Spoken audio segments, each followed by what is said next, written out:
Ito, good morning mga sir. Meron ako dito Honda Click 150. Problema niya, kahit na naka-off yung ating remote, yan, nakapula,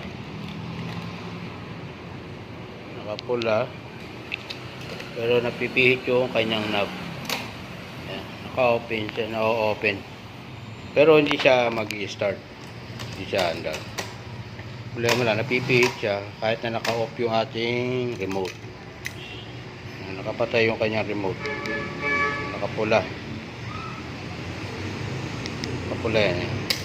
Yung isa ganun din, nakapula. Yan, nakapula parehas. So napipihit siya. So update ko na lang ulit kayo.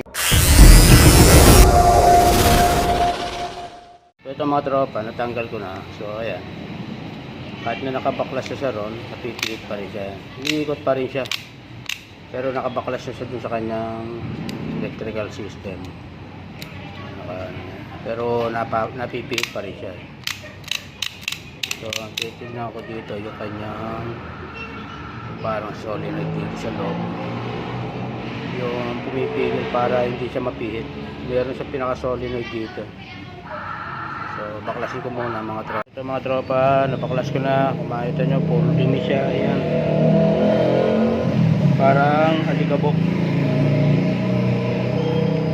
Tapos ito kasi yung naglalak doon sa knob para hindi mapihit. So ang nangyayari, firme siyang nakaganyan, nakaangat. So dapat yan bumibitaw para mag-lock, hindi mapihit yung knob. So ito, babaklasin ko rin to, lilinisin, lalagyan ng WD-40. Ito, bubunutin ko to. Ito kasi yung kumakabit dito. Kung makikita nyo yung ano, yan, doon siya maglalak siya rito. Pag pinihit nyo, yan, maglalak siya, i-stack up dito yan.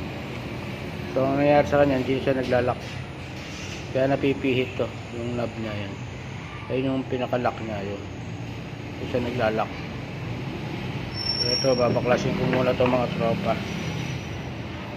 Ito mga tropa, yan, kung makikita nyo yung loob niya, yun, kinalawang din yung loob niya, tsaka ito, yan, kaya nag-i-stack up siya. So ito, lilisin ko to, tsaka ito,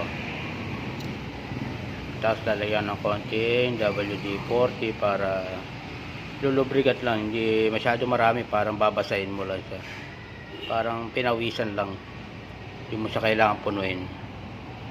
Yan, lilinisin ko muna mga. So ito mga sir, okay na, malinis na siya. Tanggal ko na yung nakalaman. Gumamit lang ako ng basahan, lagyan ko ng WD-40, pas natin. Yan, okay na siya, lumalaro na.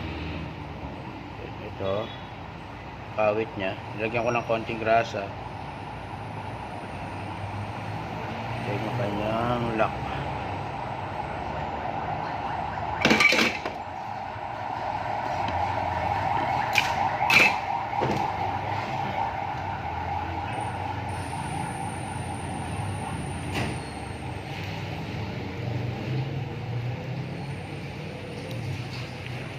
Ito yung maliit na lock.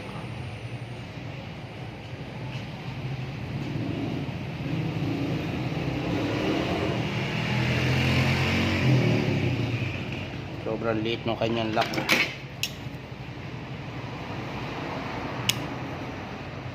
Make sure niyo po na may lalak niyo siya.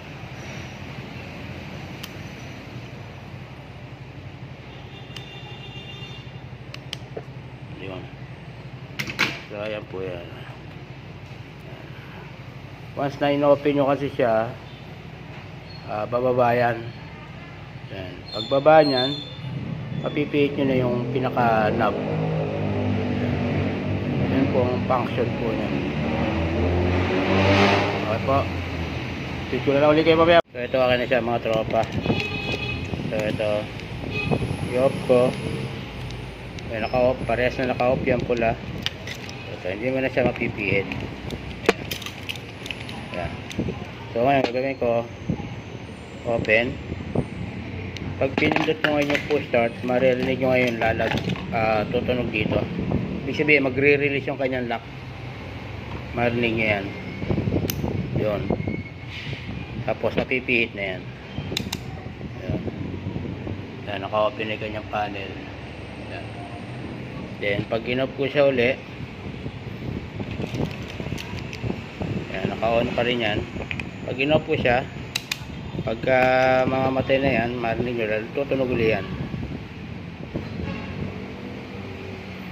I-off ko muna rito. Pag off ko dito, tutunog yan. Yun. Mahina lang. Pero pag in-open ko siya uli, pinundit ko yung push start. Yun. Ibig sabihin, nag-release yung kanyang lock dito sa knob. Ma-open mo na siya.